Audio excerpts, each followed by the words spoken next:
বিবিকে কষ্ট দিবেন, বিবিকে আঘাত দিবেন, বিবিকে সাকরানি মনে করবেন না। মনে রাখবেন, পৃথিবীর সবচেয়ে পুরাতন সম্পর্ক হলো স্বামী স্ত্রী।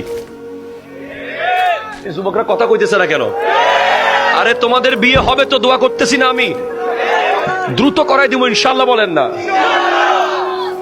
পৃথিবীর সবচেয়ে পুরাতন সম্পর্ক হলো স্বামী আর স্ত্রী, ঠিক কিনা বলো?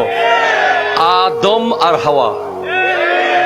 পৃথিবীর সবচেয়ে প্রথম সম্পর্ক এই পৃথিবীর জমিনে ভাই বোন নয়, বাপ মা নয়, ফুফু খালা নয়, সর্বপ্রথম সম্পর্ক এই জমিনে স্বামী আর স্ত্রী। এই জন্য কোরআনে আল্লাহ এত সুন্দর উদাহরণ দিয়েছেন। আমার মা বোনেরা আওয়াজ শুনতেছে না? কোরআনে আল্লাহ বলছেন হুন্না লিবাসুল লাকুম ওয়া আনতুম লিবাসুল লাহুন্না। বিবিরা হলো তোমাদের কাপড়, তোমরা হলে বিবিদের কাপড়।